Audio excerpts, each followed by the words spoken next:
Heyo, duckies and dice fiends! Welcome back. It is Tuesday. That means it is time for the Table Talk Show. I am Kay. I am one of your co-hosts. You can find me and David here on Thursday playing Baldur's Gate 3. Same bat time, same bat channel. Friday, Ducky may or may not be streaming. I will not be playing because I will be over starting at 8 p.m. Eastern, which is 5 p.m. Pacific, I'm going to be playing Brandon over on Entropy Emporium this week. And then we're coming right back here on Tuesday to do this again, which leads us into, David, who the heck is you and what the heck is we doing here? I will eat dairy, even knowing that I will take poison damage. But no, hi, I'm David. This is the Chaotic Wholesome Table Tuesday talk show, where every week we talk about TTRPG stuff. How to be a better player, how to be a better GM, how to be a better WotC, all with a focus on intersectionality and inclusivity so that everybody can have a good time. So yes, we are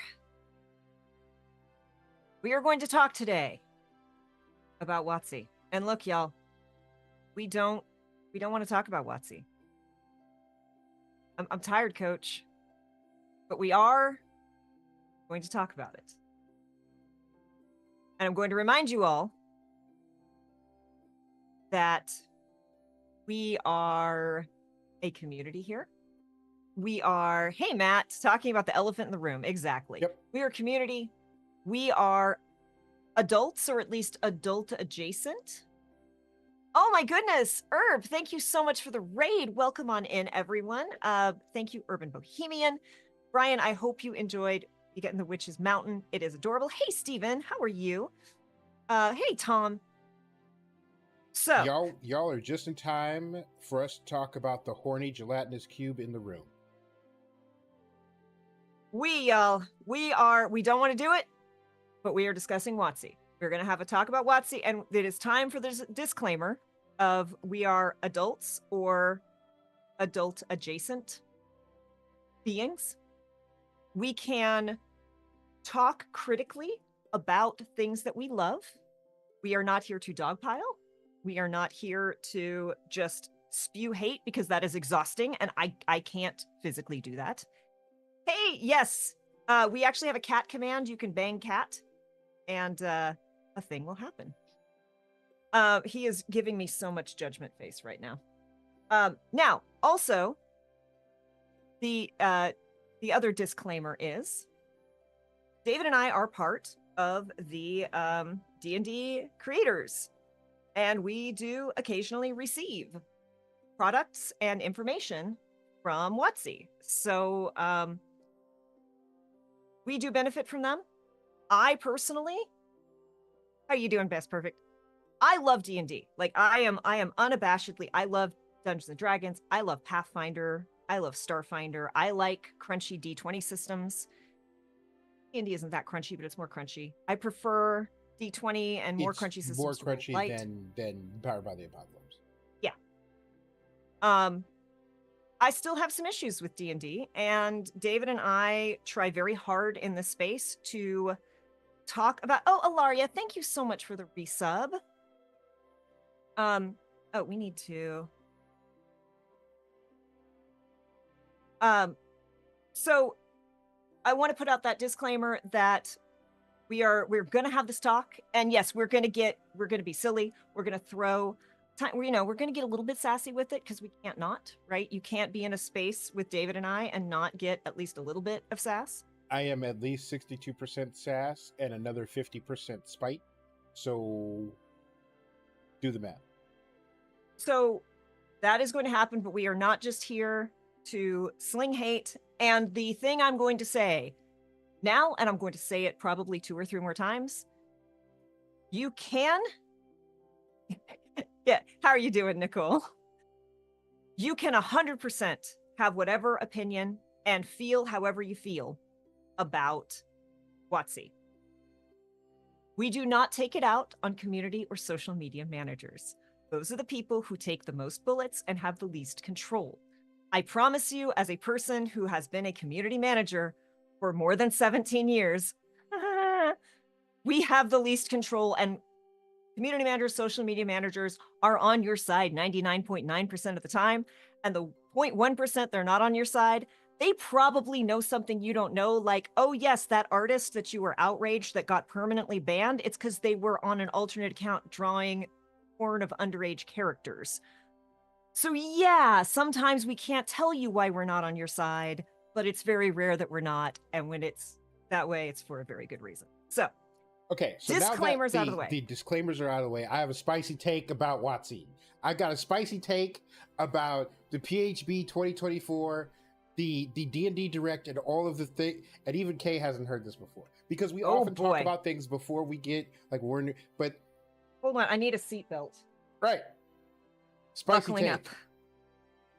I embrace change. I am a fan of rolling out new and updated versions of things. There are too many people who are stuck in their old ways, who are like, oh man, I miss D&D when it was good, or I miss blank when it was like, all the people who are like, oh man, I miss Star Wars before all the normies got a hold of it. Shut up, all of you. The march of progress is painful, but usually and often is good. And so there are all sorts of things that, and I don't have like a physical copy in my hands yet, but there are many things that I've heard about the new PHB that I think are great decisions that I am excited about. We showed off some of the art on the talk show, and not just the art, but the forethought and the thematic cohesion of the art. I think it's really awesome. And sure, they have dropped some details that the hardcore nerds would want, but I think overall it is a movement in the right direction. However, Watson, we've done this before, okay? OGL happened. OGL happened. I think you're underestimating how short WotC's memory seems to be. But yeah, my spicy take is that I am not anti 5.5 just because. I am open to the evolution there. Because while I wasn't like in the scene, as the kids say, like when 3.5 was out and then they were rolling over into 4, there are discussions that I have overheard as late as last year inside gaming shops where they're like, oh man, WotC really just screwed up when they rolled over to 4th edition. They should have just kept it at 3.5 and just let that. No. There were people outraged that WotC rolled over to 3.5. Yep. Even though 3.5 needed to happen. Everyone hates the new version immediately. And I understand change is weird, change is bad, and it's especially scary when change is happening when you're in the middle of a years-long campaign. Extra understand that stress, but continue. And like we'll get into the details of it later, but and we're gonna talk about D&D Direct, and I have comments. I have opinions about D&D Direct. No, you don't have those. Yeah, I had an opinion. David is not capable of those. It was 1992. It was while my city was on fire, and that was the last time I had an opinion. No, but yeah, like there are many things that like we talked about it when we were in the PHB episode, where I'm not happy that we don't have half races anymore. If for no other reason than it removed my ability to come up with all sorts of creative slurs. And also, like, also, nothing I would ever say into a hot mic, but also, like, as my a best product, friend is so problematic, right? Look, if you take a second of not being chaotic, then I gotta fill it. But as someone who is a product of what some would call interbreeding, what some would call race mixing, even though we are all the same species, having that in tabletop makes for some interesting real world parallels and interesting flavoring that I as a GM can inject into games, or I as a player can experience in oftentimes a different way. And so the removal of that, because let's face it, it creates a lot of cultural problems. But I think instead of like tackling that nuance, just removing it entirely so that they don't have to think about it, I think is a mistake. And I got a problem with that. But overall, with the very little that I've seen, I am curious and excited to see what the white guys in the D&D Next trailer have come up with for me to experience. So, before we dive too deep in, I don't think I even showed you this one, Dave. I think I did retweet it. And the gnome. And I'm posting the link in chat, and I'm gonna put it to you, David, so I can easily access it after stream because it's got to go in the VOD. Anne is excellent. You should be following Anne. But Anne had a whole thing about what her big complaint, which is this page, which is the first page, right? Like, I looked over it all because it's always the credits, right? Here's the credits page for Ravenloft. And I went through, now half my D&D books are already packed because I'm moving, y'all. But Anne was like, do you know what's missing? Do you know what's on this credit page? Just credits. Credits for the art, credits for this, credit for that. You know what's missing? You know what's not there? The disclaimer. And it did not occur to me until I watched Anne's video, which you should watch Anne's video and you should like it and you should follow Anne. Because here, Van Richter's Guide to Ravenloft. Disclaimer. By the sole act of opening this book, you acknowledge your complicity in the domain-spanning conspiracy that denied me, Aslan Rex, Wizard King of Darkon, my rightful place as both author and cover model for what could have been much more than this doubtful collection of lies and slander. Fortunately, as I've recently found my immortality unburdened by the trivialities of rule, I have endless opportunity to pursue vengeance for even the pettiest affronts. Please prepare for my coming. I expect to be quartered in the utmost comfort while we personalize your redefinition of the word horror.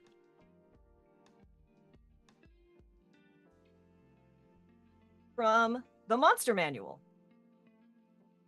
Disclaimer, any similarities between monsters depicted in this book and monsters that actually exist are purely coincidental. That goes double for mind flayers, which are absolutely, utterly, and completely do not exist, nor do they secretly exist in the D&D team. Do we really need a disclaimer to tell you that you shouldn't use your brain to consider such irrational thoughts? They only make the mind cluttered, confused, and unpleasantly chewy. A good brain is nice and tender and barely used. Go ahead, put down this book and go watch some reality TV or internet cat videos. They're really funny these days. You won't regret it. We say this only because we love you and your juicy, succulent gamer brain.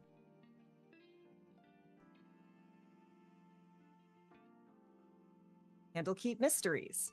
Again, these are the ones I have not packed, and we're not going through all of them. This will be the last one. Disclaimer, this book has been compiled by the avowed Candlekeep in accordance with the wishes of the late Akindo the Seer, whose prophecies foreshadow all events of consequence in the Forgotten Realm. Alando warned that anyone who unravels all the mysteries of this tome will be hunted down by the time dragon Chronipsis, tossed into the gaping maw of Dreadnar the Night Serpent, and cast into the vortex of ineffable damnation. Ha ha! What a sense of humor, that Alando. There's no disclaimer in the new book. Yeah. Boo. Boo. And okay. And there's space for it. Look, there's space right there. That's where it should be. It should be right there. Disclaimer aside, whether or not we are in the creators thing or not, also thank you very much. Okay, thank you very much, Wizards of the Coast. Also, if Latia is one of my favorite people, if anything happens to her, you will hear from me. Yes, Latia is a goddess. We will kill for them. Right. Like Latia is cultivating a cult. And I understand that's repeating. We are high ranking within it. Right. Or at least hope to be. Like I got my robes and everything. I got my robe and wizard hat. I will put it on. Yeah, that's a good question, Steve. Have they moved on, or is it just been forgotten? And let's ignore the fact that like we feel that there is an element of like the insiderness, the understanding that is missing because that is left out. I'd argue it is a lack of attention to detail. And I have concerns that it's going to show up in other places, because the first thing you do when you're going to roll out a new edition of something is you go over the old edition with a microscope. And I know it wasn't one person. I know it wasn't 5 people. I know it wasn't 10 people. So out of the dozens and dozens and dozens of people that worked on this, either a bunch of the decision makers missed it, or one of the lower people pointed it out, and one of the people higher up either forgot about it or dismissed it. And all 3 of those are problematic. Yeah. And again, it's just, I work in video games, and I have worked on a lot of video games that are set in a part of the world where people live that is not America, or is not the home of the company that is making the game. And part of working with people who live in that actual part of the world, right? You work with groups of people, you ask for their feedback, we hire them We ask for their feedback. We ask for their experiences. And I've had to spend a lot of time explaining to these people that we work with that, like, we can never make we can never make your hometown. We can never make, like, even New York and Spider-Man Yep. is great, but it's not. Like, I watch Herb play that and I have moments of like, I know exactly where that is, but it's still not exact. And there will never be enough cars and there will never be enough people for it to be New York, be Manhattan, because it can't handle it, right? So you explain to people that we can never make it we can never make it actually this place. But what you want is for there to be enough where someone who is from that place goes, that is in there for me. I recognize that. No one else might get it, but that I see it, and that was put in there for me and the people who are from this place.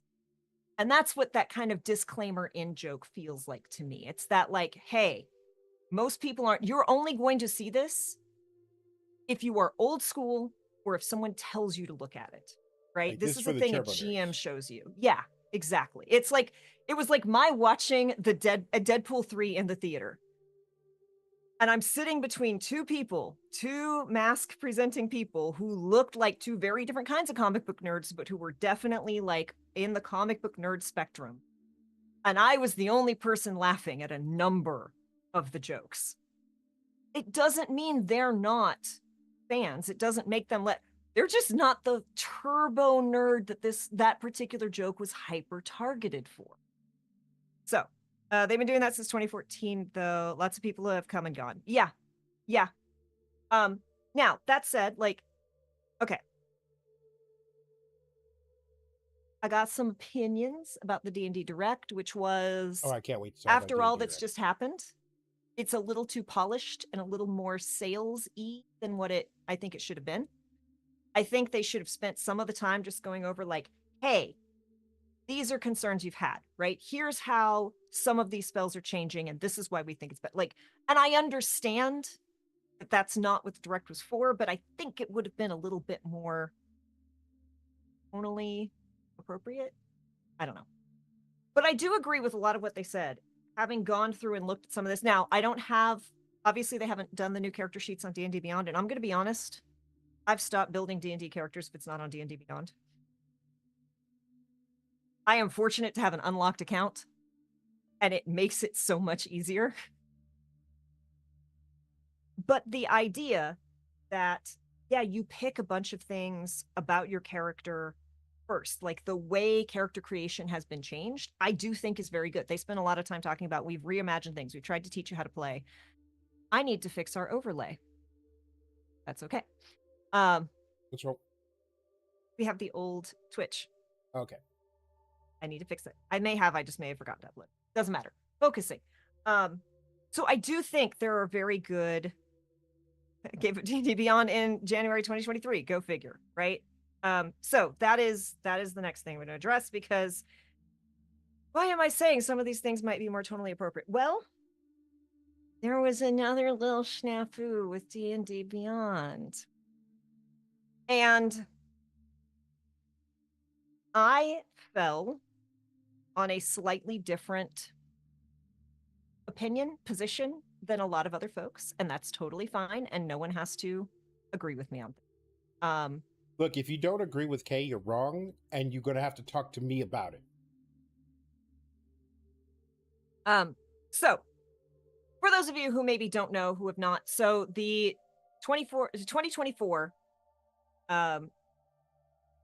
Player's Handbook is coming out very soon, and all of that will be imported into D&D Beyond. And the I don't know if it's WotC or the D&D Beyond team, probably just a crowbar separation. I know there is a little bit of separation. We're basically like, all of the 2024 stuff will automatically be added. Don't worry, all of the spells and magic items from the 2014 stuff will be available in the compendium. To which a bunch of fans said, okay, but can I still use it on my character sheet? which D&D Beyond was like, yes, it's in the compendium, and you can just homebrew them all in. And they're like, that does not answer my And question. that So you're very telling me I can't quickly use it?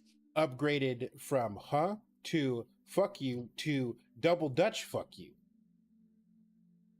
And there was an excellent tweet under one of these, and I don't remember who said it. Yeah, that test balloon was a miss. Exactly. One of the great tweets, which it was very funny. It was very poignant. Basically said, look at WotC out here posting like they have the goodwill from 3 years ago. And yes, people are. Now, look, let's be honest. A lot of people would be uninterested in and upset about the 2024 updates, even if the OGL stuff hadn't happened. Right. Right. But that has definitely added to some of this. Now, further adding to D&D Beyond's problems is there is a ton of legacy content on D&D Beyond that even though they're like, this is legacy, it is depreciated, it has changed, you should not use this, the new stuff is here and it is better. But there's still a legacy toggle. There's still a toggle and a tag, so you can use the legacy if you want to. Y'all, I still use legacy ASMRs. I'm sorry. Legacy ASMR is better. Fight me. I can turn into a magical girl who glows like a galaxy light using the old ASMR. I'm going to use the old ASMR. So D&D Beyond, like, and I do understand it because putting all of that stuff, that is some serious database work. That is some coding work. That is work, and I understand the team going, new stuff is coming out. We want everyone on that anyway. Let's go, right? And then, of course, any spell, like, and they didn't do a great job of wording it, right? Because they're just like, any legacy spell that you want to use, you can just homebrew in. And people are like, I'm a level 15 wizard in my home game. Right. Like, I've been playing this wizard for 7 years. What are you talking about? Now I have to put in how many spells I have to homebrew, like how many spells do wizards have access to? And that so many people were posting about having to edit or retcon their PCs the end of the campaign. Very glad they changed this. Yes. Now, I am going to, and I'm really sad because the thread has been deleted or he deleted most of the thread. It's still there, but deleted most of the thread because Robert G. Grieve did, hey, Mental Lamia, also, all these companies keep forgetting that when people pay for something, they expect to maintain the same level of access and accessibility. Exactly. So Robert G. Grieve did a great deep dive, and he went full nerd. He broke out the spreadsheets. So much respect, right? He broke down and he's like, look, I have done the research. I have done the spreadsheets. I have compared it all. If you want 2014 spells, you have to homebrew 14 spells total. There are exactly 14 spells, which you will need to homebrew, and that is mostly so that you can click the right button to have the right dice roll. He's like, because sleep, you don't have to homebrew the old school sleep spell. You just look at what the old school sleep spell is, right? You don't need it because it's hit points. You don't roll for it. Things that are actually different that you would need to homebrew in, that need to roll, there are 15 or 14, I think. And he even broke it down by, these were the ones that were buffed, these are the ones that were nerfed, and then spiritual weapon, which got a boost, but it's now concentration. Oh, I'm real torn on that one. Y'all. But incredible deep dive work. And then he deleted it all because he's all like, well, WotC removed it, right? They fixed this problem. So eventually, after a whole lot of outrage and pushback and people threatening to cancel their D&D Beyond accounts, reasonably so, right? Because if I can't build the character that I purchased this account to build, use, why would I pay for a service? I just canceled our if this then that because it didn't do what we needed it to do. So not going to use it, right? So after a bunch of pushback and outrage, D&D Beyond went, You know what? Yeah, you're right. Our bad. We will do it like we did before. You'll be able to toggle between. You can access all the legacy spells. We were so excited and we saw this as an upgrade and we made the wrong call. And it's like, I understand the excitement, but you did make the wrong call. Like that toggle, you've got too many toggles already to be able to say, no, we can't make that toggle. That's a mistake. You don't buy anything on D&D Beyond, you rent it. Yep, it's always been that way. But you're giving up using D&D Beyond instead of books. You trade convenience for longevity. So you are correct. You are 100% correct. And it's also true of a lot of other things that we pay money for online. You are licensing a thing. You are purchasing relatively short-term access to a thing that can be revoked at any time for any reason. But a couple of things. One, your average person doesn't slap down money with that understanding. And you can blame the customer and you would be technically right. But really, it's a bigger problem with companies. Something just started playing in my ears. I don't know what that is. I need to figure that out. But companies really put that in the tiny print because they don't want to discourage sales. And that's something that companies need to be much more upfront about. The second thing, I really hope that's not like coming across in the audio because I will scream. Anyway, the second thing is that while that is true, you have to remember what the customers want. And realistically, customers will always follow the path of least resistance.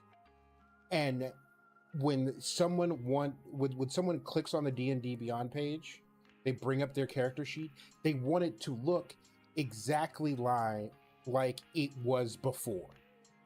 Like each and every one of us has complained about a layout change for a website that we use, whether it is an email program or a search engine or the dashboard of a video game console. Like I saw a post yesterday about how the old Xbox, like original Xbox console dashboard was peak design, and I'm like, are you fucking kidding? The thing looks shitty. I can have and will again go on a rant about how currently on desktop, so much of the text box for you to type into Discord is so little of it is for text, so much of it is for the emoji. And give like why is this much of a space for text when this much should be? And it's just yes. Yeah, Mentalomia says that's the thing with WotC Disney, Paramount, Twitch Mobile, yes. Etc. Straight up destroying things. It's neither convenient or lasting, which is why people are canceling. Yeah, David and I just had a talk of I still have a fairly large hard drive of music from when I bought CDs and then I had to convert them to put them on my old school iPod, right? Like all of these, like I purchased through Amazon. An artist that I liked who was in a band went independent, put out his own record. It only came out through Amazon digitally, so I purchased that and downloaded it. And I have just a hard drive of music. And everyone's like, well, why don't you listen to Spotify? I'm like, because half these songs aren't on Spotify. They're disappearing. A band that I don't want to say one of my favorite bands, but I listen to them a lot. I know they're not very good, but they make me happy. Right? There's difference to these things. Started deleting a bunch of their discographies. If they're not on YouTube, they're not on Spotify. Like you just can't get this music anymore. It just lives on my hard drive. Who's going to take it from me if it's on my hard drive? And yeah, there's something to be said for people who archive stuff. And I do the same thing that Kay does. Like, I recently started using YouTube Music because of a friend of mine. He was like, "Here you go. It's time to move into the 21st century." And I was like, "Dope." And through that, I have explored a lot of music that I wouldn't have listened to otherwise, and I'm really like grooving on stuff that I. But you know what I do, Judy, um, is I had all those playlists on a in a basically like a newer, fancier version of Winamp. And I know I'm dating myself by saying I used Winamp. It whips the llama.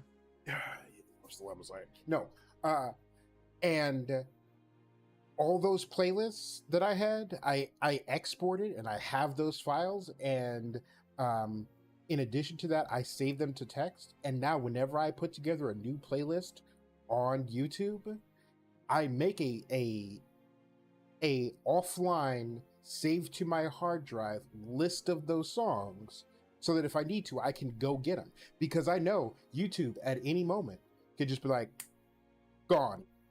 Why? Because fuck you, that's why. And so like your average person doesn't move through life with this understanding. And it could be because they're younger than we are, and they don't understand that like the cloud is not a permanent thing. Like everybody talks about like come the zombie apocalypse, what are you going to do? I am going to break down some sort of generator and hook it to a bike so that I can pedal real fast, so that I can run my computer, so that I can listen to my music. But ultimately, as a company that is trying to make money, you have to run the very narrow balance of introducing a new thing and demanding people pay for it, while also keeping the thing that people had before and love all at the same time. Rex says, I'm seriously thinking about buying DVDs again at this point because the cloud cannot be trusted. Even less than the cloud, the streaming sites cannot be trusted. Yo. Everything is vanishing. The amount of stuff I just can't watch because it's nowhere on streaming, infuriating. What's peak infuriating isn't just that. So like a couple days ago, I wanted to watch the Blade trilogy. Nowhere on streaming. You just fired up nowhere. And it's like, Disney, you own this. Fucking put it on your... But if you have seen the HBO Watchmen series, you know how pained I am that I can't tell people to go watch it. People who haven't seen it to go watch it. And it's like, dear HBO Max, it's now Max. Dear Max, you own this. You're not going to license it to anyone else because it is an original thing that you made. It should be on your streaming services. It should be available. It should be just as available as the fucking Sopranos are. But because it's not one of your top 10 most watched shows, you pulled it down for no fucking reason. You can't buy a DVD of it. You can't stream it on Max, and no one else, so it's gone. It's vaporware now. So the only way I could get it is by doing something illegal. And look at me, I am not built for prison, okay? I'm too cute, the lips too soft, the body too soft. I cannot be locked up. Hair too awesome. Right. Hair too awesome. And so the way, and it's like everybody has forgotten the lesson that Netflix taught us, including Netflix. When we could get everything by clicking a button and giving you $20, do it. Then we did it, and we stopped stealing stuff. And to be clear, piracy is not stealing, so I'm just using it as a colloquial term. Like let's. But I am also going to take this a slight aside because as most of y'all know, I work in the video games industry for a while, and when I wasn't working in video games, I was video game adjacent and worked on some really cool campaigns with some really cool video game companies. Very cool video games. One of the problems with Gamergate, and y'all, this is when I tell you things are interconnected, right? The problem with Gamergate, well, okay, there were many problems with Gamergate. Let's be very upfront. Many problems with Gamergate. Like the white supremacist pipeline. Continue. Yeah, there were all sorts of problems with Gamergate. But a way that it has impacted people that they probably do not even know, there are so many exit to DOS era on floppies, pre-personal computer games that are basically unaccessible now. And there were groups that were pulling up funding and that were working to archive and save these games so that they could be played, so that even if they couldn't be run on a modern computer, you could see the art, they could be preserved. So many of those companies lost funding because of the behavior of, let's be honest, men during Gamergate. Because they went, this is a group that is hateful, that is sexist, that is bigoted, that is aggressive. How can art forms, how can a thing made for these people be an art?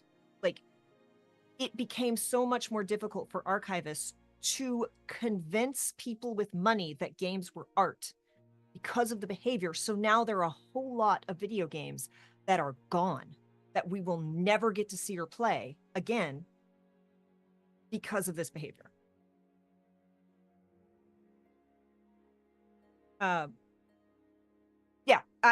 Yeah, exactly. Like dealing with Spotify, like, no, I don't deal with any of that. And San Francisco Games Museum is doing work now and it's amazing. Yes.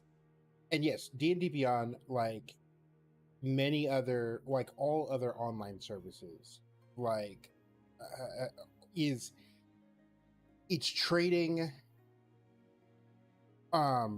the security of having the book for the convenience of being able to access it in the cloud and all the tools and whatnot. But I say two things. One,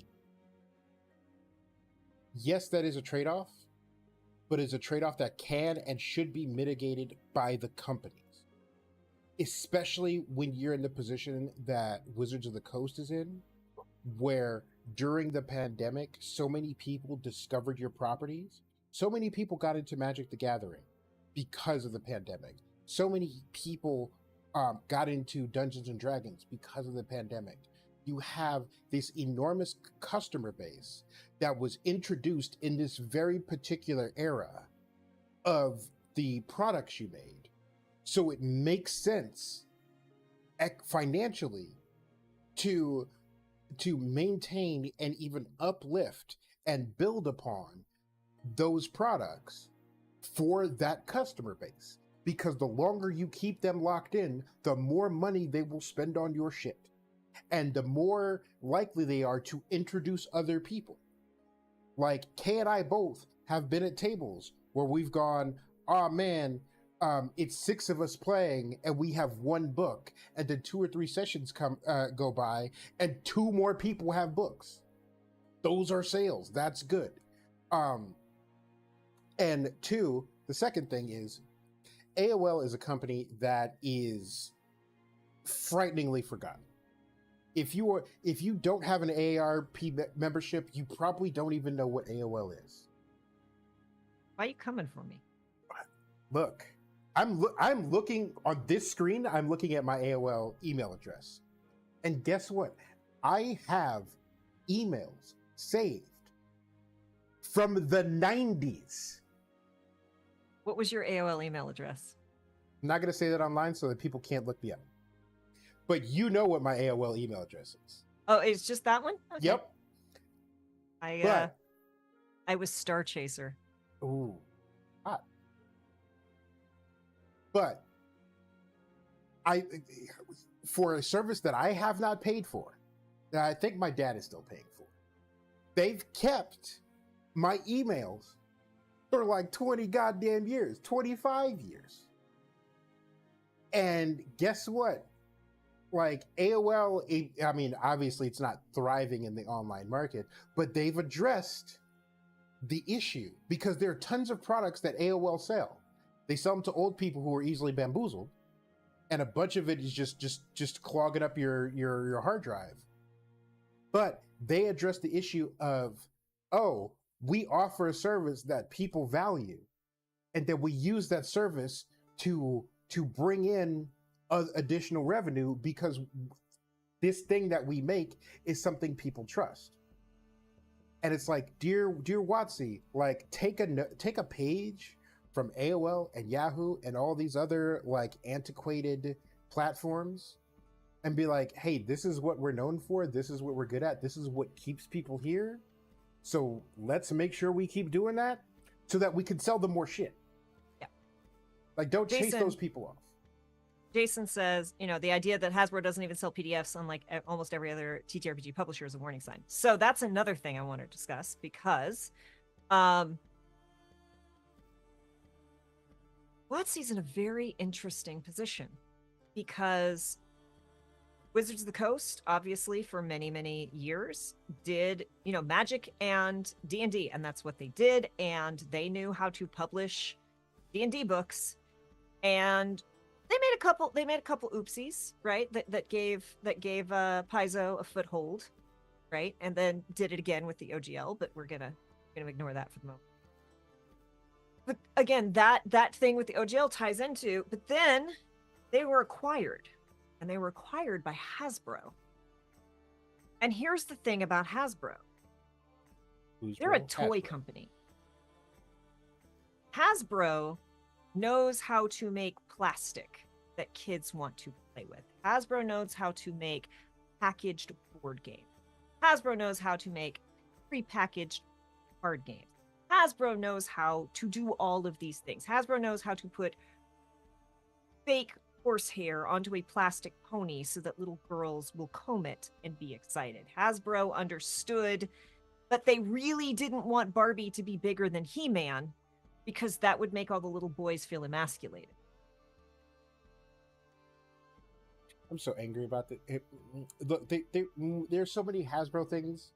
Like, we talk about like body positivity with women, and then you look over at He-Man. We talk about unrealistic beauty standards, and you look over at He-Man. Mm-hmm. Mm-hmm. Anyway, I'm not gonna go there. Continue.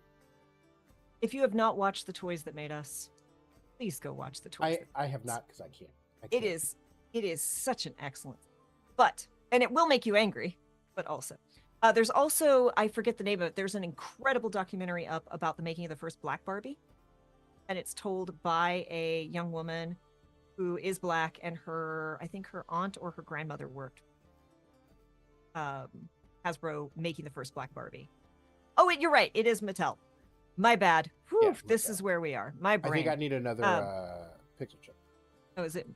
Stop behaving. Yes, you're right. Apologies. But Hasbro is a toy company. D&D is not a toy.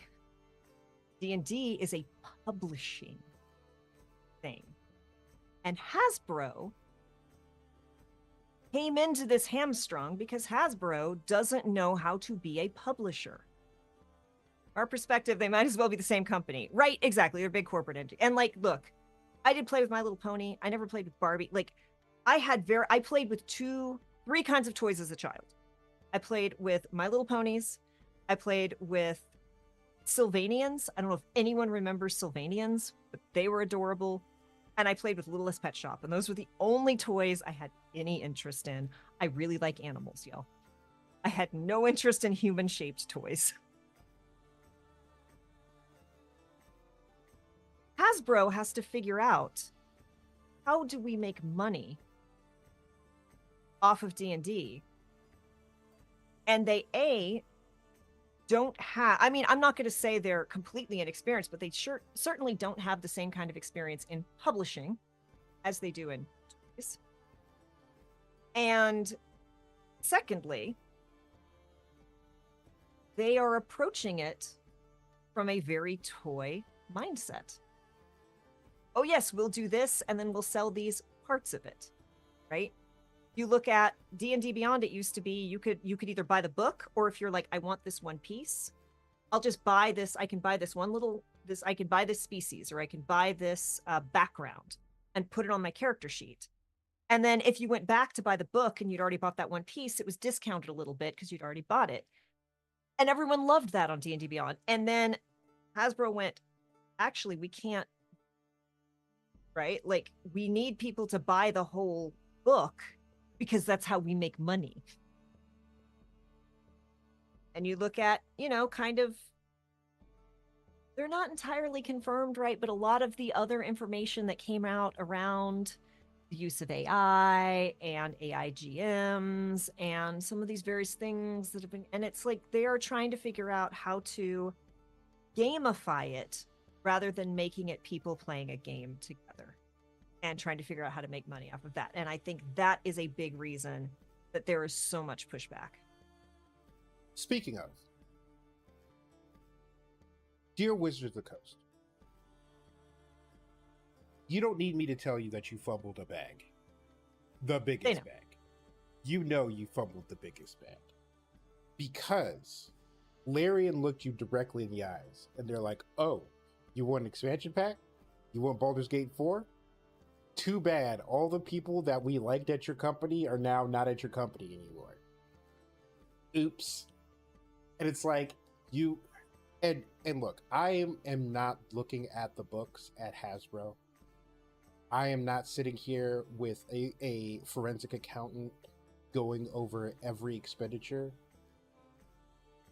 But given the fact that y'all have Baldur's Gate 3 Legos, that you have Baldur's Gate 3 things in your online thingy, that you have Baldur's Gate 3 tie-in to Magic the Gathering, and also the Karlach Magic cards. 10 out of 10. Stick close to mama. Yes. Means that you have a distant understanding of how monumental Baldur's Gate 3 was and is. As we're still playing it, it's been over a year. We're still playing it. We're still on our first play. Anyway. The number of people I've spoken to who are like, I still have not gotten to Act 3, and I have 8 different playthroughs that I have started because this happens, and I'm like, no, I gotta go do it all over again.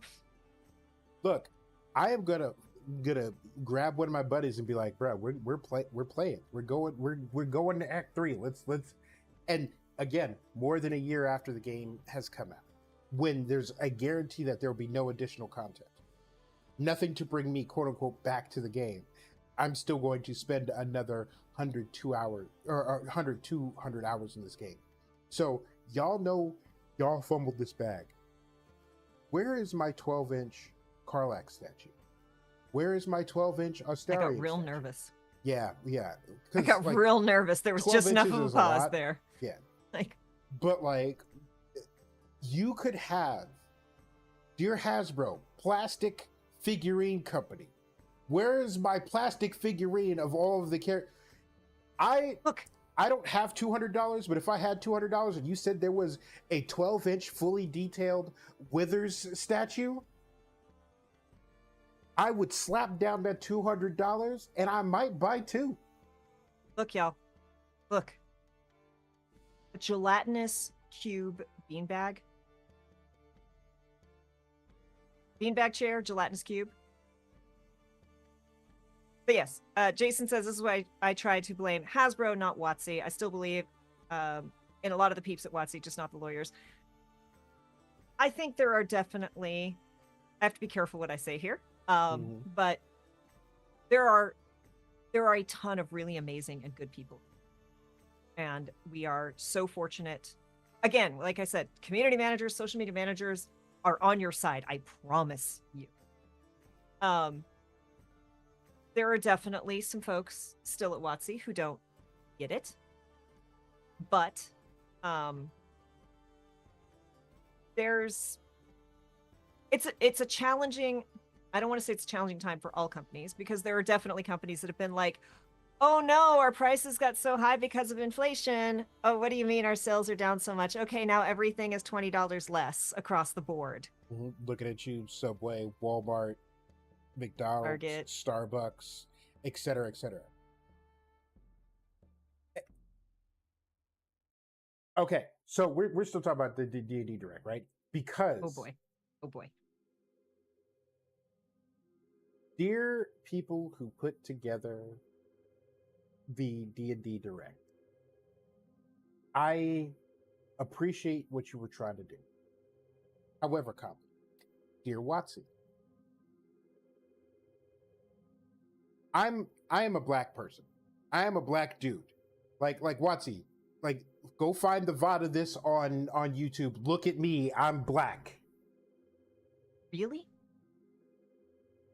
Now, I could sit here and complain about how all the people who were the decision makers that you put in front of a camera were either white guys with beards. I think there were two, like, either lady or femme presenting people who were. I could lodge a complaint about that, but I'm not going to, because I get it. In these realms, the upper echelons are dominated by men, and I got a problem with that because there's immense talent outside of the white guys with beards in t-shirts. But we're not going to go there. Here's my problem. When I saw people in the D&D Direct with your B-roll footage, with all of like your on location footage of women, of femme presenting, of black people, of Asian people, of anyone who didn't look like the three white guys who did most of the talking. It was all people who represented other organizations. It was somebody who worked for a different company that was running a table. It was someone at a convention who was there for the lulz, but they were not WotC employees. And you were using them to try to show me that there was better representation from the people who were making the game. And you had like a whole 3-minute thing at the beginning where you were talking about how D&D was important for so many people for so long. Like, I was 7, I was 9, I was 10. I met my spouse there, yada yada. But it's like, that's fine and fucking dandy. But as somebody who plays D&D, as someone who knows people who are black and people who are trans and people who are part of the Alphabet Mafia, the Alphabet family, who play, going, hey, look at how inclusive we are by using people who aren't a part of us, is really irritating. And I think, and like, I understand that, like, you know, going out and like filming the convention and seeing all these like multicolored faces is great, but show me someone from the fucking company in that 20 minutes worth of D&D Direct, D&D Next, whatever you want to call it, but that 20-minute promotional video for the next year and a half worth of shit that you have, that someone besides white dudes like work at this company and are important to who your identity is. Because look, I understand we're 13% of the population. Put 13% of the motherfuckers in your company. Don't make them all entry-level positions. Right. Put 20 people in front of a camera, all Wizards of the Coast employees, and make 13% of them black people. And like Kay said, don't make them like the mailroom person, especially since mailrooms aren't nearly as big a deal as they were 30 years ago. Like, goddamn. And that is one of the big differences between tokenism and like and like rainbow washing and all that shit, compared to being honest and earnest about actually being inclusive.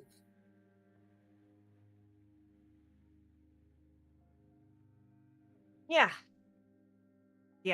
Again, David and I have been talking about this since we started this talk show, which is, we're coming up on 3 years, y'all, which is bananas. Thank you so much for sticking with us for 3 years.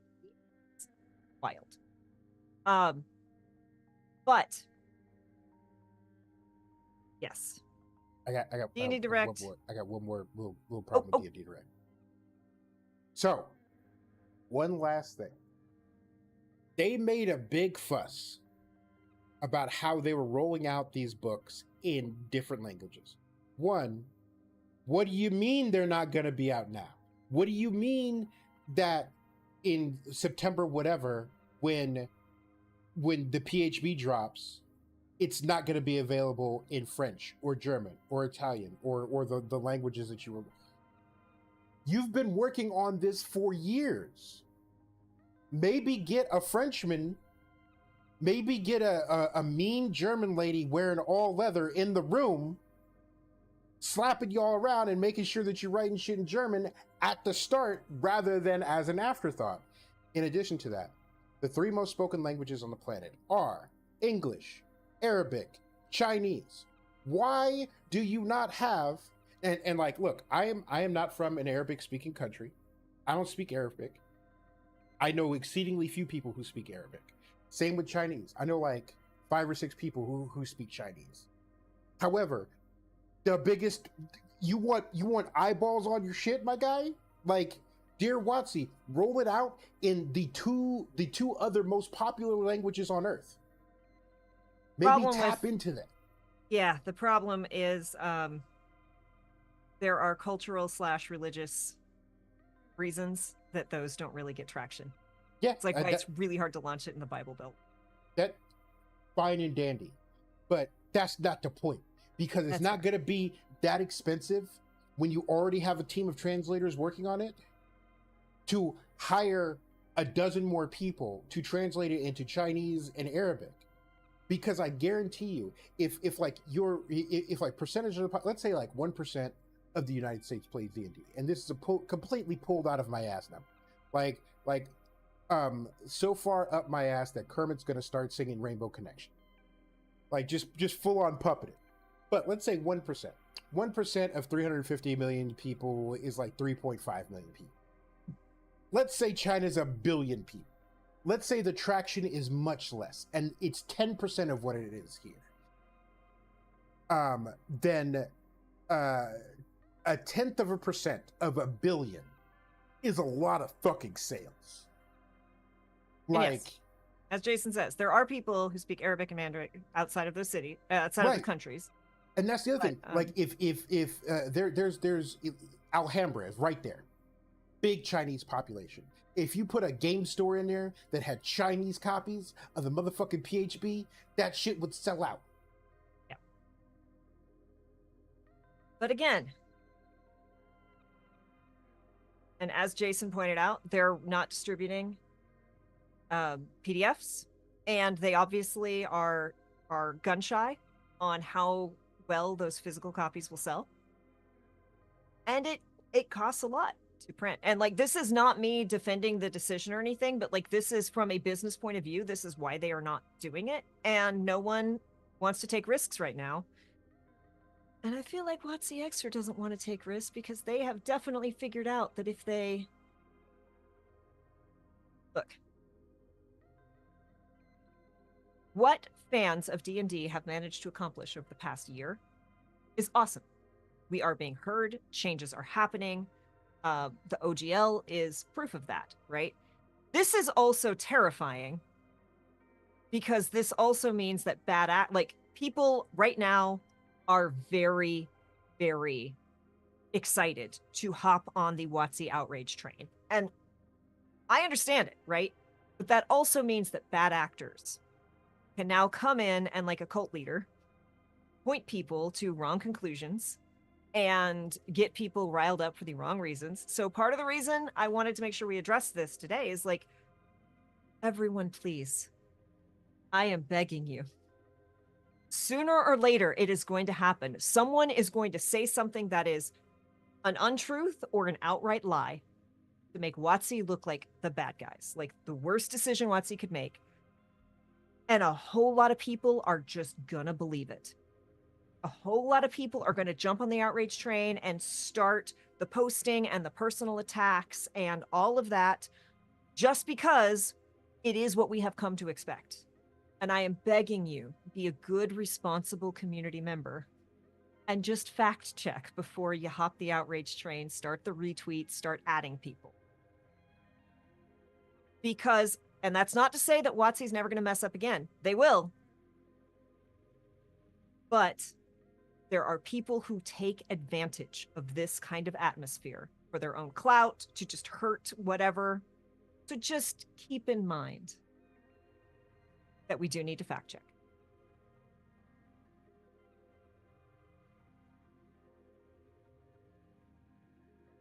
I'm going to say it again. Dear WotC, I'm saying all this shit because I love your product.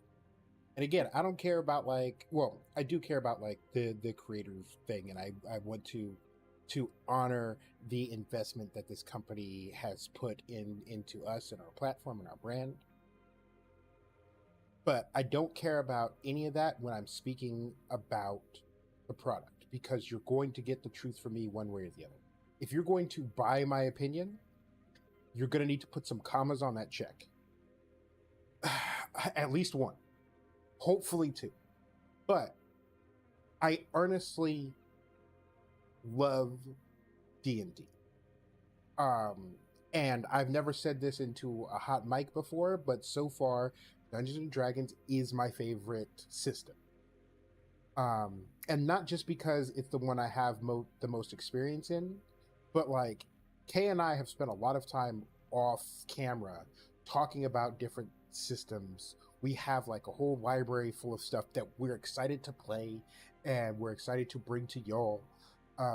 But D&D has a special place in my heart, not just because of the accessibility and the reach, but because of the cornerstone nature of it, the same way that Lord of the Rings is a cornerstone. Like, so many people, their experience with this sort of thing, with tabletops, starts with D&D. I can, I have a friend where I was talking to him about what I do here, talking to y'all, and he's like, "Oh man, I remember playing D&D back in like 1992. They're still doing that?" And I'm like, "Yeah. And if you want to play, come to my table." And so I say all the things that I say because I'm excited to see WotC make positive changes. I am excited to see WotC expand. And most importantly, I want WotC to make more money. And like, let's face it, we live in a capitalistic hellscape. And so business to make money. And if the profits don't go up every quarter, then it's a failed business. And so I want there to be growth, not just so that I can have more people to interact with and so that the conventions get bigger and all that, but also so that WotC sticks around, so that WotC has the money to fund the servers that uphold the legacy 2014 stuff that we all love while they roll out the new stuff. Everything that I'm saying is for WotC's success. Like, getting a more diverse group of people isn't a matter of, well, you're checking a box by having a black person here.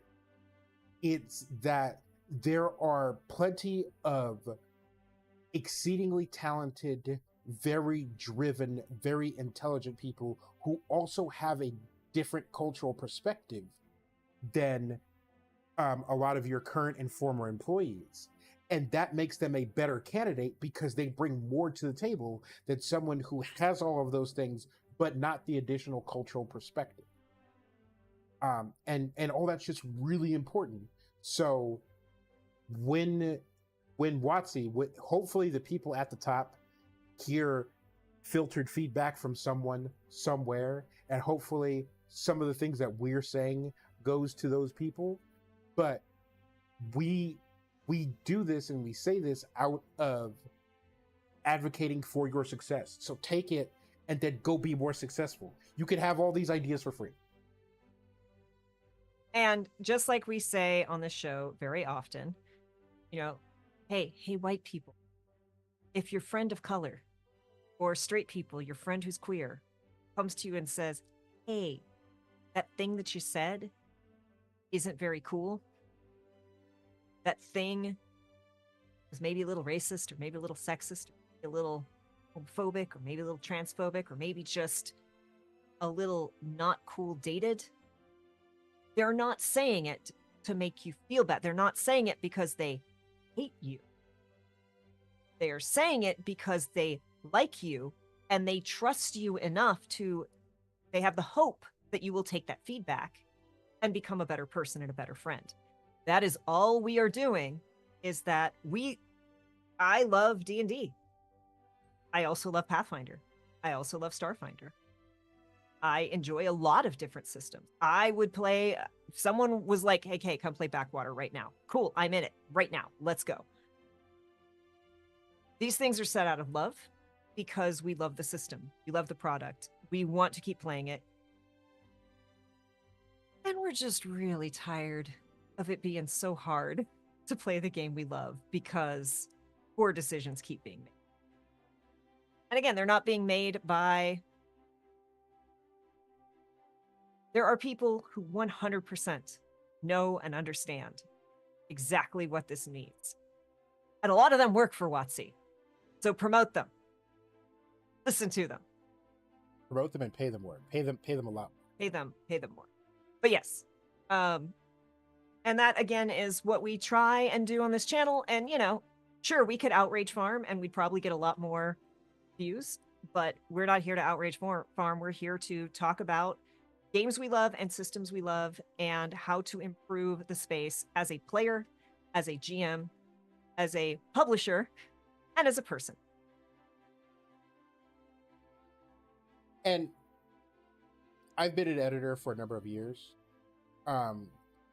And one thing that I have told writers, authors, screenwriters over and over and over again, if you give it to somebody who doesn't know what the hell they're talking about, and they tell you it's bad or it's wrong or there's something wrong with it,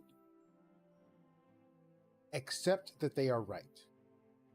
However, if they tell you how to fix it, ignore them completely. And I am now on the other side of that. Like I said earlier, I am not privy to the inner workings of everything that's going on at Wizards of the Coast, everything that's going on at Hasbro. And don't think that I missed that Optimus Prime reference.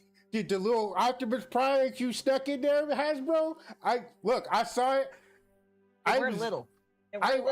I got super excited. I was like, my boy Optimus. See, you and I had opposite reactions because, y'all, I work in video games. Do you know how many years I've heard about the metaverse, which is nothing, which means nothing, which has never meant anything? And I'm like, please don't try to make Sigil the new metaverse. Please don't do it. Please don't do it. And look, I own, it's packed. I can't pull it out. I own the My Little Pony TTRPG. I have run the My Little Pony TTRPG. I don't need My Little Ponies in D&D. I don't need those to be a compatible thing. Super I just fair. don't. If I want to homebrew a My Little Pony, I can and will. Just look, I'm okay with you giving me like a bunch of like Transformers tokens that I could stick into my games, but don't make it a thing. Don't make it. You don't need to make it a thing. It could be what it is and not be a thing. But as somebody who's like, now on the opposite side of that, where I'm like, I'm not only know what's wrong, but I know how to fix it. Rah, rah, rah, rah. I understand that I'm not privy to the inner workings and all of the different machinations that comes with, but that doesn't mean that the problems that we are highlighting do not exist. That does not mean that we are wrong in feeling the way that we're feeling. Like our discussion earlier of like about D&D Beyond. It's like, I understand this is a licensing agreement. I understand that this is a lease, that this is a rental. But that doesn't mean that it feels good when somebody comes and repos your car. Like, especially when you're up to date on payments on it. Yeah. Like, it doesn't feel good when you go to play a game online, a game that you paid real money for, and then they go, hey, the servers are down, so you can't access this game anymore. Like, that feels gross. And like, yeah, it's unreasonable to think that a game that came out in 2002 would still have active servers running. But on the flip side, it doesn't take multiple floors of programmers to figure out how to package it so that you can host it locally and run it on, especially if it's a game from 2002, that's going to be like 400 megabytes. Like get out of here. And Yeah. so Finish. and so like, yeah, these are real problems. And just because they're technically one way or the other doesn't mean that it's not going to feel icky for the client, for the person who's buying the things. Make it not icky. You know, Mike Trap on I'm actually would always say you are technically correct, and that is the best kind of correct. But in this case, it's not the best kind of. It is not. You are technically correct, but you done pissed off everyone who's giving you money. So, and like they did, and look, this came around much faster than it could have. They could have said, "Too bad." They could have. They're definitely learning. It just, as I think Pan retweeted, as Pan said, I think it was Pan, like,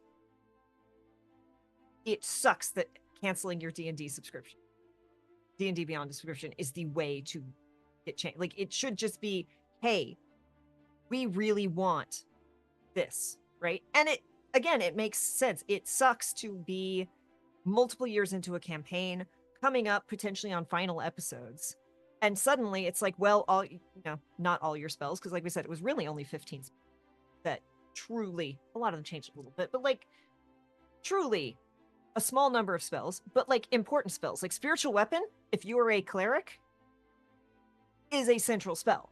You have to relearn it. GM has to relearn it. And look, there are still people who play 3.5. And more power to them, right? You do not have to upgrade.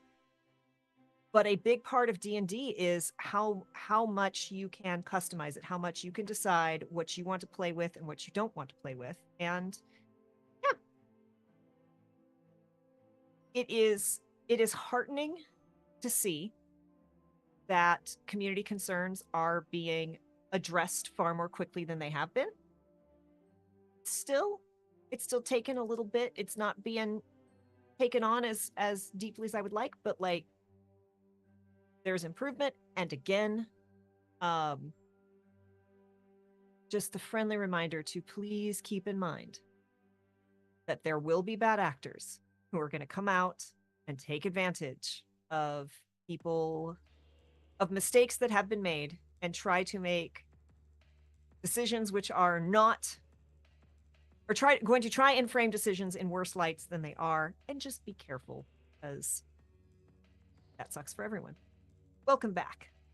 The thing I was going to say, which I got very excited about, is we were discussing this in the Discord. I was grumbling because, look, y'all, I am a theater of the mind player. And if I don't theater of the mind, I want maps and tokens. I want flat maps. I am not, like, I have exactly one. I have exactly one mini. I am not a minis and terrain person. I will play a game with it, but I find it to be a distraction from the actual game. And for years, I have been talking up owlbear.rodeo. It is my favorite VTT. It is lightweight. It has everything I need and almost nothing that I don't. And then they upgraded. They did a huge overhaul, and it is more of a resource hog now. It has a much steeper learning curve, and there's a ton new features. I just don't want the new feature. And they are such good people that they released Owlbear 1.0 open source, so you can nonprofit download and use it. So Chaotic Wholesome is gonna host an Owlbear Rodeo 1.0 for an upcoming campaign so that I could play with my favorite virtual tabletop. And I'm so excited. And again, there are so many systems. Like, Matt brought me into Tailspire, which is beautiful in 3D. It's like Sigil, only like it's out there already. And I'm like, I sure do miss maps and tokens. I'm glad we're talking about Sigil now. Oh boy. Oh boy. First off, I only have, so like, I don't know anybody who's like interacted with Sigil. and there is apocryphal tale about Sigil at Gamescom. Gen Con? Gen Con. Gen Con. Gen Con. Which also I have no firsthand. And listen, we only deal with primary sources here, okay? This is like a really good history class. So what I am saying only goes off of the excess of 7 fucking minutes about Sigil that they put into the D&D Next, D&D Direct thing. I forget what it was called, and now I don't care. But D&D directly into my veins. Right. Like D&D directly into my neck, like Carlax's boot. No. First off, it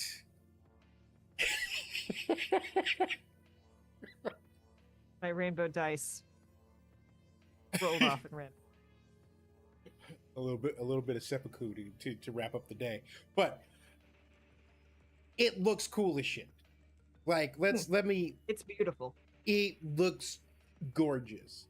And if they don't roll out a like a loadout system for outfits for your mini, they are making a grave mistake.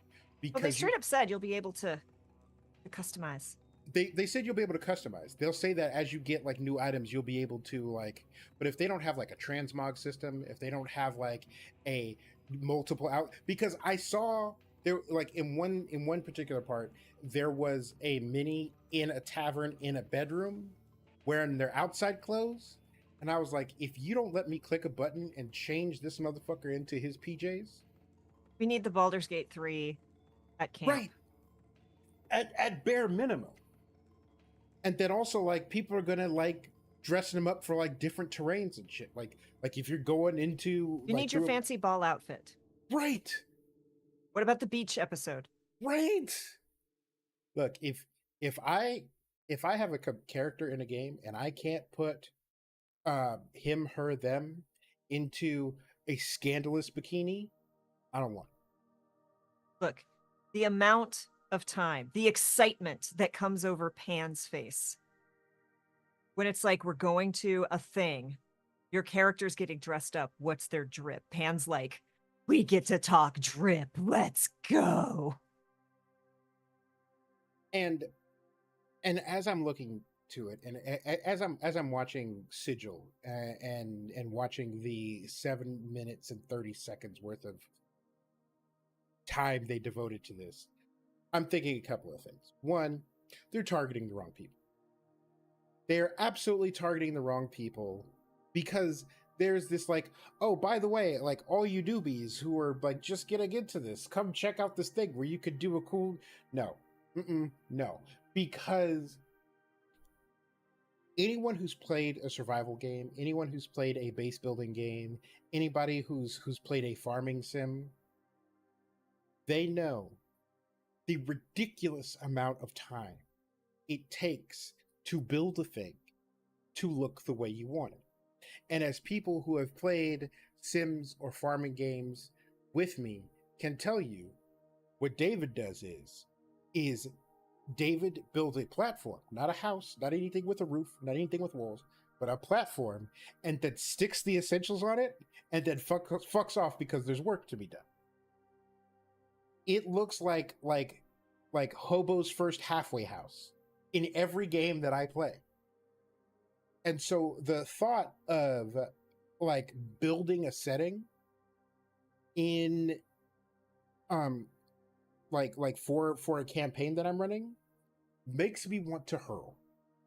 It makes me want to pull a K's Pride dice and dive off of the table back thing. That said, there are people who are really into base building, really into Minecraft, really into that stuff. But there are already people who are like deep into it. And then like the minis and terrain people are already deep into it.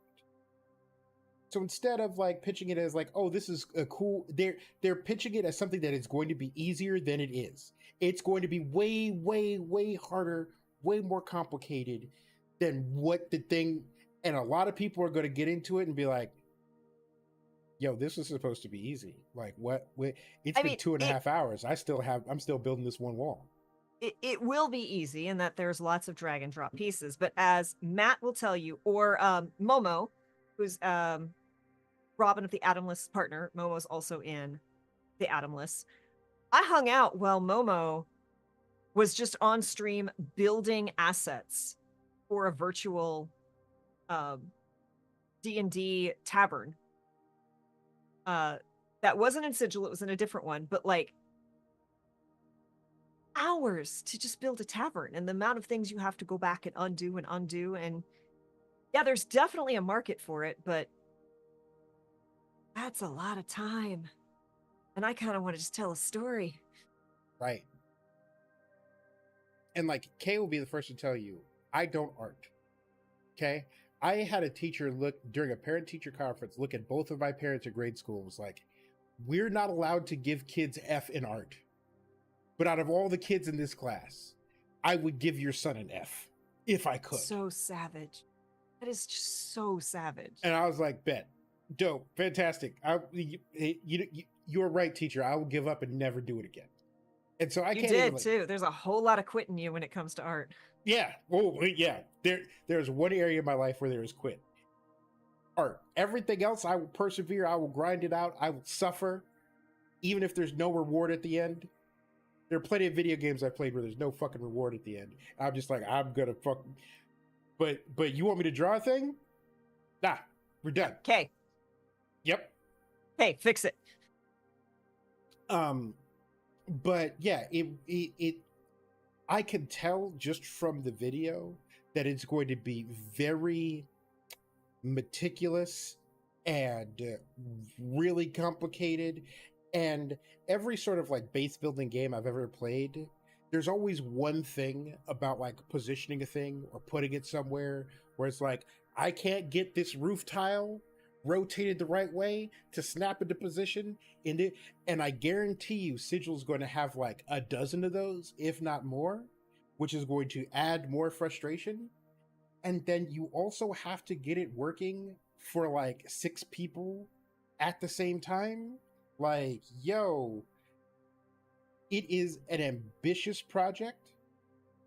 And I think you're going to need a Photoshop level of skill and education in order to run it.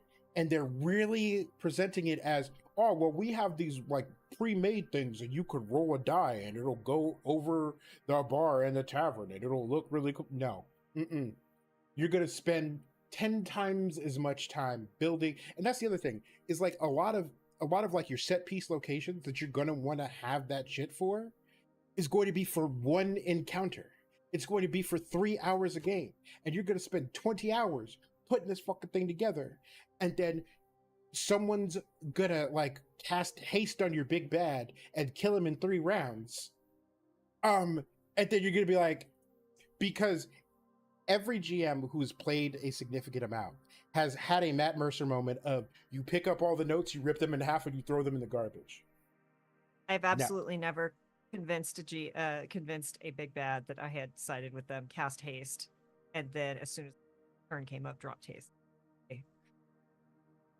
And listen, when that happens and you've spent 10, 15, 20 hours building this terrain with all these little details and placed all the little lanterns and all the like little like rocks and shit. Yeah, this is going to require a ritual. 3 people are going to have to flip these levers while the other person does this to the big bad, and then suddenly there's going to be more than one DM who's going to have their encounter broken in 15 fucking minutes, who is going to slam their laptop close, get up, walk outside, and scream into the night. And I know that Sigil is setting so many people up for pain, so much pain. And Wizards, you got to be real about the pain that you're about to deliver to your fan base. Jason says in art school we had an end of semester review sophomore year, and one fellow student got the comment on his review, what are you doing in art school? Yikes. That's how you make a dictator and start a world war. I had a colleague who was in school to be an animator, and showed their portfolio, to the professor, and the professor was like, yeah, you've got a future in cleanup. She's like, oh, cleanup, like that's not bad, like it is actually, you're cleaning, and she's like, okay, I could do that. He's like, no, I mean with a broom. That hurts. That hurts. Yeah. Nah, that's when you lean up against this man's car and wait for him to come out of the building, and you give him what for, as the kids say. But yes, we are nearing the end of our time here today. Yes, Sigil, I will say Sigil looks beautiful. It is, again, there are lots of opinions about D&D Beyond, and they are all valid. Again, I have an unlocked account, and it makes character creation so easy. I can get people into the game very quickly, so I do use it. But I absolutely understand people who went, I don't use it. It is cool though, if you are a D&D Beyond user, that the character sheets port flawlessly, or allegedly flawlessly, we don't know for sure, into Sigil. That is an obvious and should be their integration, but sometimes you still have to give an attaboy for the obvious things. That prof would have a very bad day, says Rex. Yeah, it was very unkind. It was very unkind. David, any final thoughts as we... My final thoughts is you got to be careful about what you say and who you say it to. As a general rule, I don't go on the internet and say mean things to people. Not just because like I'm terrified of what I know people are capable of, but there's enough hatred and awfulness out in the world. I am not going to add to that. If it won't make people feel better, if it won't put a smile on somebody's face, if it won't give them a giggle, then you won't find me posting it on the internet underneath their video, picture, whatever. Because no teacher is going to say to me in art school, you're destined for janitorial duty. Because I got love and I got hate. Okay? You're going to see both. There's a thin line between them. But in addition to that, let's say you do it to some 5'2" femme presenting artist with purple hair. The level that your world will get burned down. You have not conceived yet. And I'm not talking, your tires getting slashed. I'm talking about you getting run off of the internet and out of town. Okay? Talk about. And yeah, we look, Kay has committed no crime. No crime. Especially no crimes that are within the statute of limitations. And the best part is, not Kay, but someone like Kay doesn't need to commit a crime to get at you. Did you know that it is perfectly legal to mail cockroaches to somebody's house? Technically true, which is often the best kind of. Right. So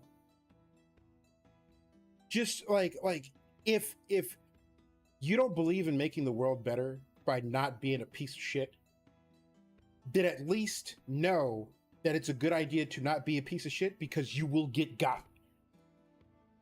And I say this to, I talk, well, at least in my old job, I spent a lot of time speaking to video game students and young and upcoming coders, devs, artists who were all looking to start a career in games.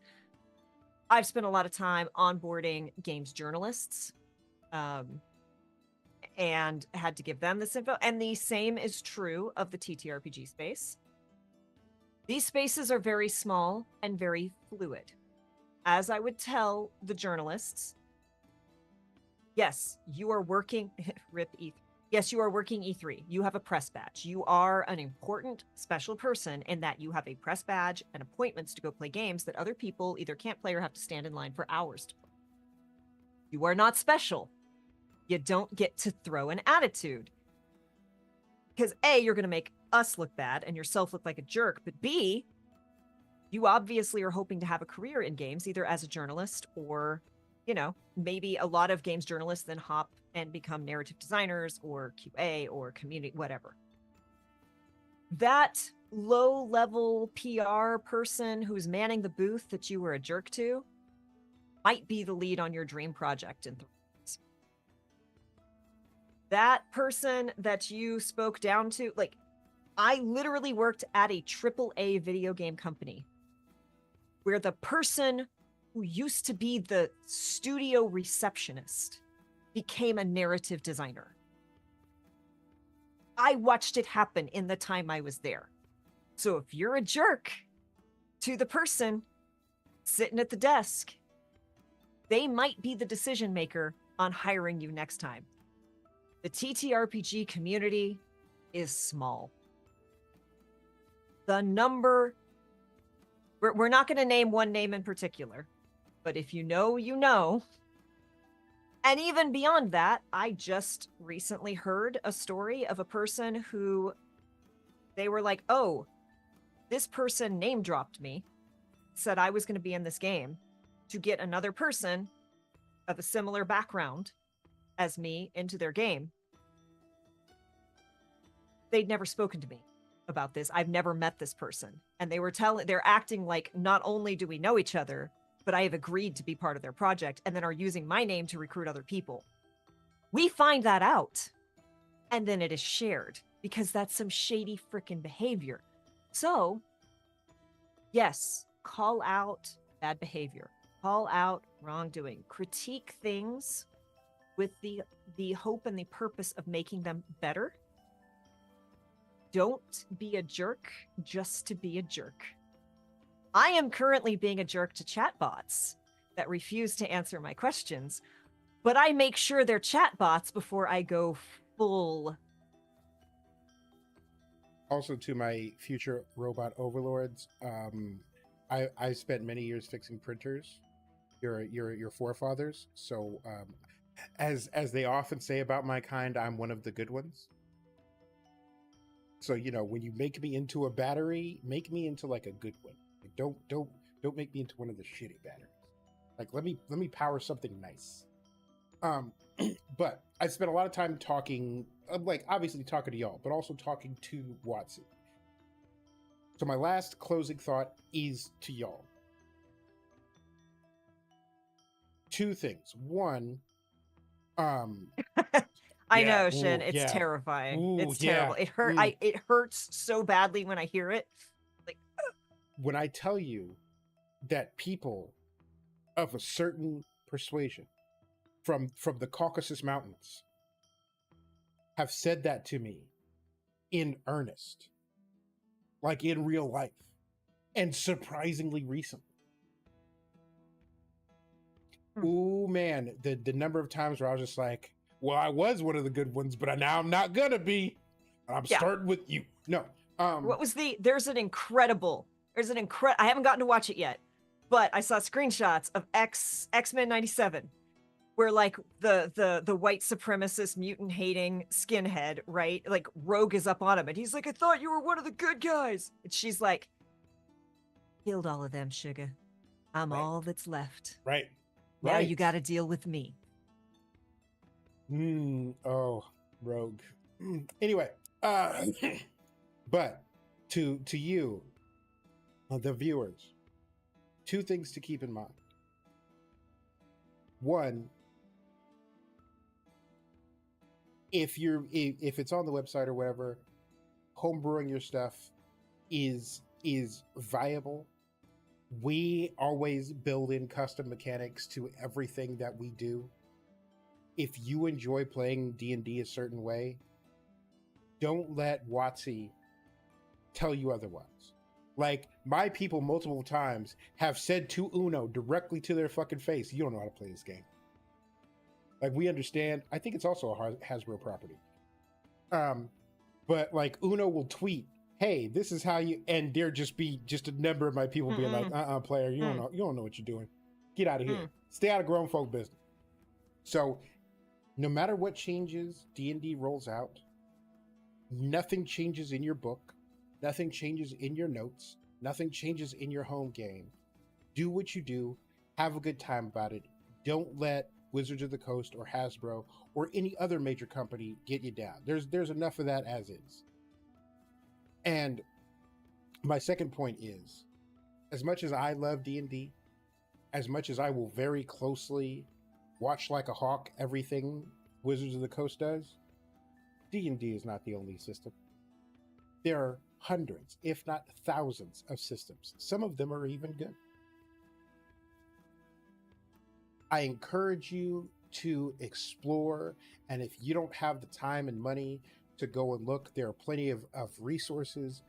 We had someone on who played a different system every week, or every episode was a different system. And I'm sure you go and track down, well, for one, go to our YouTube and track down an episode and watch it. And then on that episode, we say their socials out loud, and the socials are on the thing. So go look up their socials and then go, but track down other systems, learn about stuff, explore. Don't be one of those people who is like 60 years old and is like, how do I edit a PDF? Like don't become closed-minded and rigid. Don't be like your average person that follows the path of least resistance. Venture into the unknown, because that's where all the cool stuff is. Go find a new system, play it, give it to your friends, buy it for your friends, make them play it.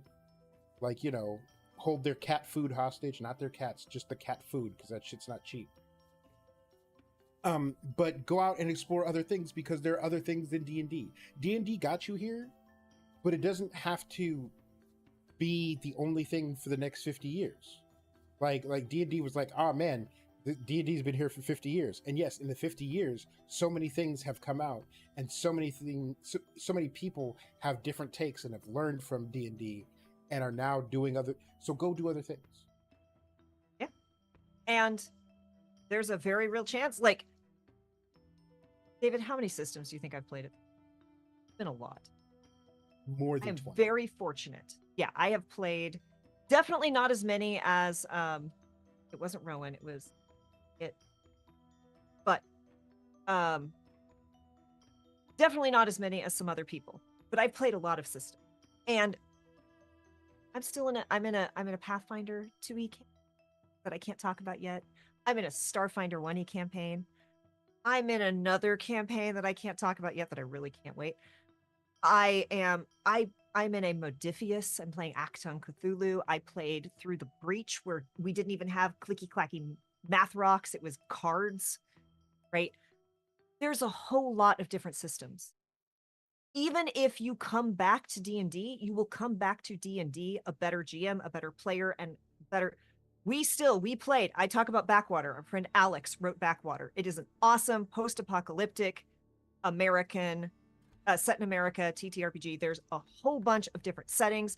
Candace the Magnificent wrote some of them, wrote the Florida one. Like, it is an excellent system. Had the most clean mechanic ever for luck, which was, is your luck even or your luck odd?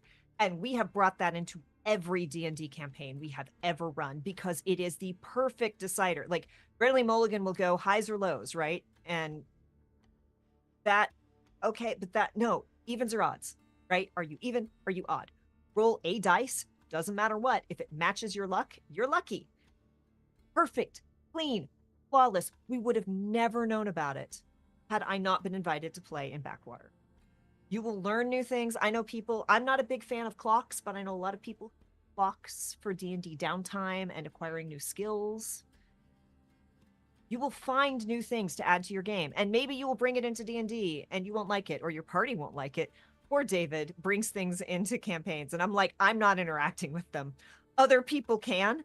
I genuinely hate this, and that makes David want to do it all the more. Listen, nothing pleases me more than just getting in the laboratory and being like, I'm cooking up this thing, and Kay is gonna hate the shit out of it. Yeah. And then I Like- drop it into the game, and Kay is like, "Fuck this," and I'm like, Like- "Yes."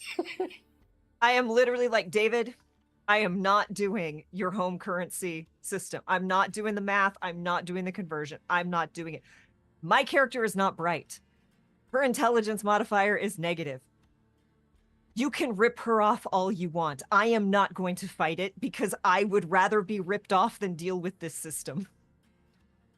my ooh, and like I haven't like ripped off anybody in my campaign yet, but more than once I've been like, all right, here you go, now it's time to do math, and the entire session grinds to a halt while Kay looks at memes on their computer. I'm like, and I'm the done. rest of the party gets one of those like little accounting visors, like the green, and like a pad and like an abacus, and they're like, okay, carry the 2, and I understand no one likes it, but a big piece of advice: make sure that you as a GM remember that you are a player too, and you should be having a good time, and tormenting my players always gives me a good time. And again, David and I and the rest of this table have a really great relationship where we can all look at each other and go, David, I fucking hate this. Do we have to do it? And one of us can say, I'm not doing it. Everyone else will go, okay, I will. Like, have that relationship with your table. Don't let it turn toxic or else you end up with the 44 rules. Oh God, yeah. I'm glad we did a whole episode And if about you've that. not seen that, I think about that on occasion. I might have to drop the card onto the YouTube video of this because everyone needs to go see it because that was an episode. Yeah. But like 3 I'm legitimate actually going complaints. to hold on. I'm actually going to will this work? I don't know if it did. I don't know if the marker works. So I'm just going to do clip so that I have a clip of this.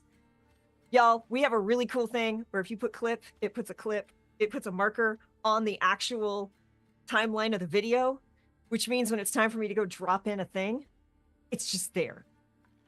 But we need to wrap up because we are over time. Thank you all so much for hanging out with us. Thank you for having just genuinely wonderful conversation. Like, it would be so easy to come on this channel and have people just be not great. You all are genuine, you are passionate, you are intelligent, you show the correct amount of restraint. Thank you all. I am so grateful that I have somehow managed to attract such wonderful people into my Mark. I'm so sorry, Mark J. Your timing, yes, it's definitely a little bit off. Sometime we need to talk about Senjami Island Tactical Simulator. Trigonometry. Oh my goodness. Nope. I'm out. I would like have my to brain. take at least 3 math courses in order to play this game. Yeah, I couldn't. I barely passed high school algebra. Trig is a bridge too far. I can't do it. We leave the math for the smart people. Look, I will break your game in all sorts of interesting ways. But It that's will only trigonometry. be with math if D&D Beyond has helped me do that math. Because again, I made a wrong and I absolutely broke the game at level 6, but I wasn't trying to. The first or the last on that list, David, I would say. But we are going to run away. Thank you all so much. Genuinely so grateful for this community that we are so fortunate to have. If you have additional questions about the Player's Handbook, we hang out in the Discord and I can type. If you want to come out, hang out in the Discord, I'm happy to answer questions. Logomancy has also been in there doing some breakdowns about which stuff we didn't even get into today, which is like with the 2024 rules.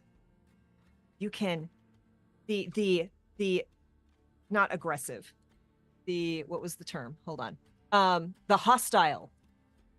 It used to say, like Warcaster would say, a hostile creature's movement provokes an opportunity attack. It no longer says that. It says, when a creature provokes an opportunity attack for you by leaving your reach, which means you can now do Warcaster spells such as healing or buffs, as a reaction. So you can spend your turn doing magic, doing your thing, and then when the fighter steps away from you, you can, as a reaction, cast Bless or Heal. Or Haste, or Protection from Good Haste. Evil. Or it's going to be real fun. A number of other spells that don't get a... And that leads me to like a whole rant about complaints I have about certain spell classes in D&D, which I'm not going to go into. You're welcome. Maybe for another day.